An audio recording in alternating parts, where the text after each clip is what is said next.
This is AIM Agenda. Thanks for your company this morning. With me now, Liberal MP Josh Frydenberg and Labor MP Ed Husic. Gentlemen, welcome. On the asylum seeker debate, first of all, Josh, last night Christopher Pyne said on the Showdown program on Sky that a change on TPVs might actually be a game changer, would go a long way towards a compromise. This morning, Mr Morrison is out there saying there's been no shift, that Malaysia's the stumbling block. What is the coalition stance here? It seems a little confused, the message this morning. Look, TPVs are absolutely a part of our tripartite position when it comes to border protection, namely towing back the boats where it's safe to do so, having offshore processing in Nauru, and having temporary protection visas. Look, this is a very difficult issue. There are a lot of desperate people who want to come to Australia for good reason. I understand that, and hundreds of lives have been lost. In fact, Ed and I are both products of migrant Australia, so to speak. So we understand we need to have a very open and fair immigration system. But that's different from the point that Australia has a sovereign right to protect its borders. And during the Howard years, it worked. The policies of the government worked. In the last 5 years of the Howard government, there were only 300 unauthorised arrivals. Since Kevin Rudd and Julia Gillard have been at the helm, there have been more than 19,000 unauthorised arrivals. That's a massive jump. Plus, the cost to the taxpayer has gone from tens of millions to well over $1 billion a year. That's the issue. That's the issue, sure, but it's about resolving the issue now, correct. Isn't it? And things have changed. Andrew Metcalf of the Immigration Department, he was the architect in many ways of the Pacific solution, which was the Howard government approach. Mm-hmm. He now says some of the elements of that are now redundant. Yes. That you need another look at it. You don't seem to be taking that look. But look, we know what worked, Kieran. We know what worked, and we know what happened since those policies were unravelled. And I think that's the key point here. The government wants to have an offshore processing arrangement with Malaysia. Now, Malaysia is not one of the 148 signatories to the UN Refugee Convention. So we say to the government, we will support offshore processing in Nauru, which is a signatory to the Refugee Convention. Why do you want to go to Malaysia, where human rights can't be protected? Well, the policies were unravelled, Ed, as Josh rightly points out, and since then, the numbers that he also refers to are accurate. So it was a Labor decision to change. Why not go back to the coalition policy and just see if it works? Because, quite frankly, the status quo is not working, obviously. Well, as you pointed to a few moments ago, the people that were instrumental in helping frame and implement the policy are saying clearly that this approach may have worked once. I don't agree that it did, by the way, but they're saying that times have changed and therefore the approach needs to alter accordingly. So from my perspective, certainly I don't think this is the time. We need clarity. We need certainty in terms of dealing and resolving this issue. We don't need one coalition frontbencher saying one thing and the other saying another thing. We all need to step up. As Rob Oakeshock said a few moments ago on your program, he said it's time for parliamentarians to step forward and politicians to step back. From my point of view, I can't abide a situation where we have people... I keep going back to the last moments of those people who die and perish. And I just, from my point of view, think that if something can be done here to save those people there, that is the right thing for us all to do. And that's what we need to do. We need to put the politics aside. Well, there's a few elements too. The offshore processing, that's the bottom line. You both agree with that. The two major parties agree with that. It seems, and it has done for months now. In fact, the last tragedy that we saw before Christmas, it's nonsensical that we've got a political situation in this country where the two major parties, your parties, agree with offshore processing, and yet we've got the policy in place that the Greens would actually be closer to, and that is onshore processing. And we've also said, Kieran, like if you look back as well, I mean, you've asked us to look back at history.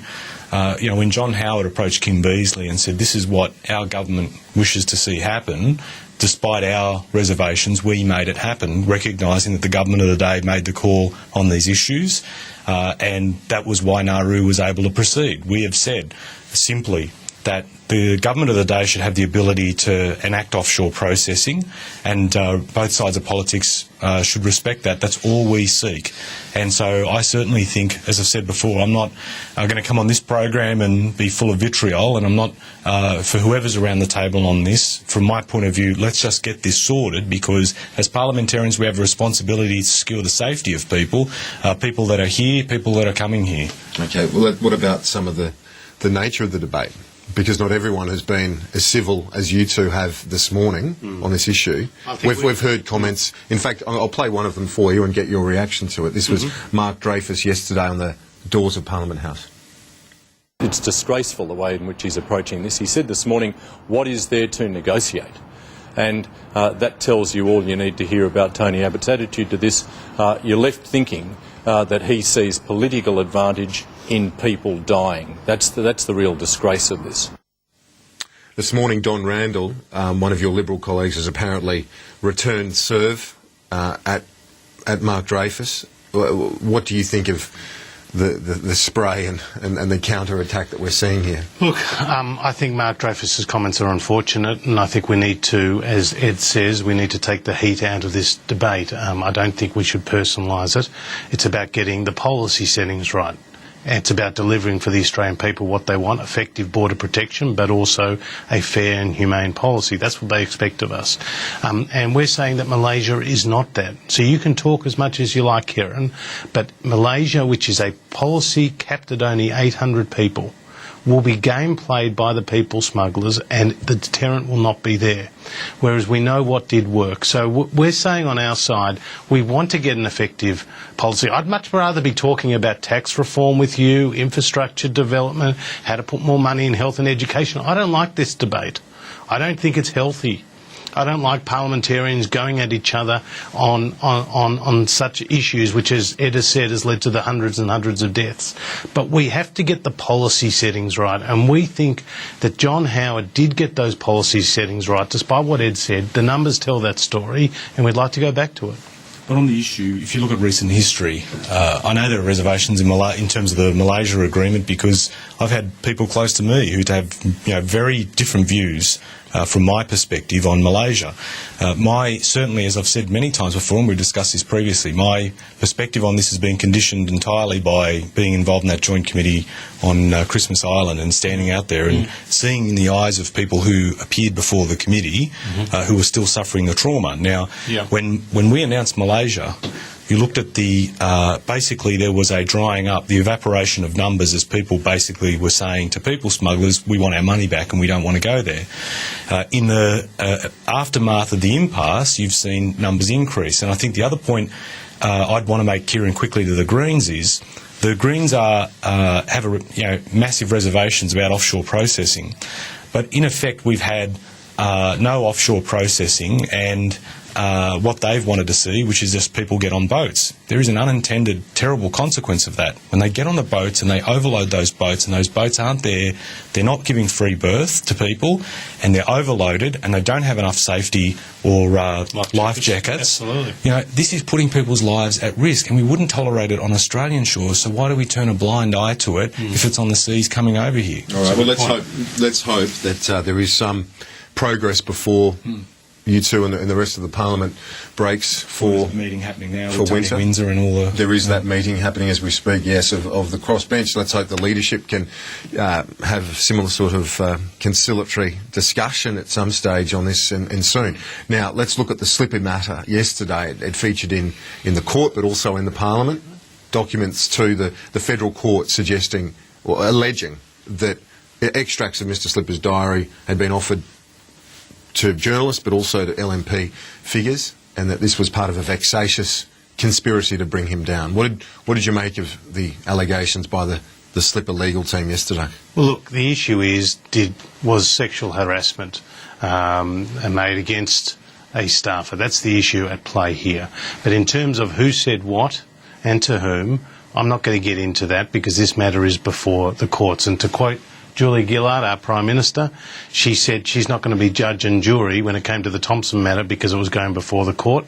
If she's going to adopt that standard when it came to Craig Thompson, which wasn't even before the courts, then when it comes to this slipper case that is before the courts, I don't think we should be running a commentary on it. That's a valid point, isn't it?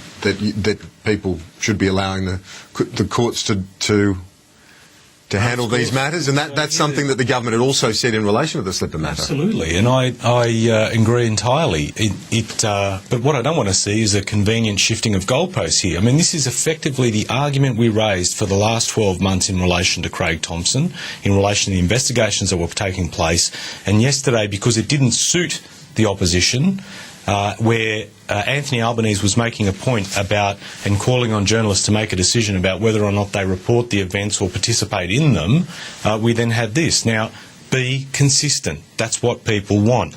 And certainly... Who's going to be consistent? I'm just quoting the Prime Minister on Thompson, and now I don't disagree with it. But now you go to the... No, but I was very particular. I was particularly referring to Anthony Albanese's point that he made yesterday in reference to journalists and their involvement and what it appears to be in terms of their escalated involvement, if I could put it that way, in this matter. But to be honest, you personally attacked journalists yesterday. No, he did not. He did not do that. You look at what he said. He said that the bulk of journalists report fairly, accurately. He said that it is important to observe that there is not a line crossed. That was the point that's made. But I come back to my point, Josh, that there has to be consistency.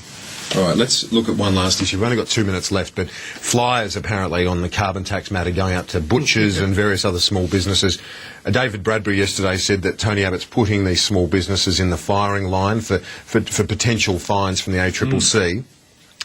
Well, why should businesses be forced to cough up if a flyer might have some wrong information? Surely they shouldn't be the ones that are punished on that. So the word of the day, I think, from my end is consistency.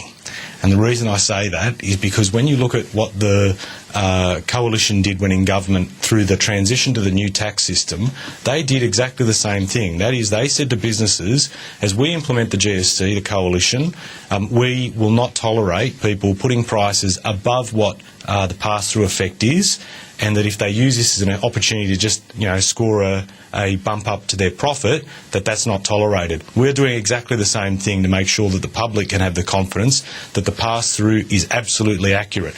And I think it is a very important warning that businesses do not follow the advice that's been put out by Bruce Bilson and then use that as a cover to increase prices, because they're putting themselves at risk, and I think that's valuable advice. But surely there is the scope to raise prices to some extent, because that's the whole framing of the policy, isn't it? And well, that's what they're doing. That's all they're saying. They're saying to their customers, there's going to be a carbon tax, we're going to lift our prices. And we're also saying be careful about, to those businesses that think that this is the time to move prices higher than the pass-through effect of the carbon price.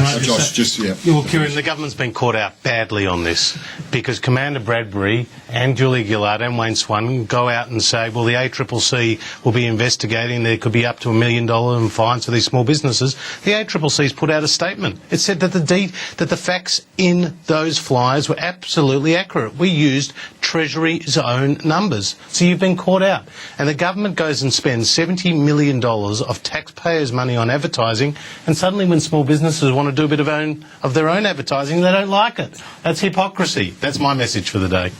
Ed Husic, it's all from him, it's all from me, it's over to you. And it's all from me. That's all for AIM Agenda. Thanks for your company. Thank you.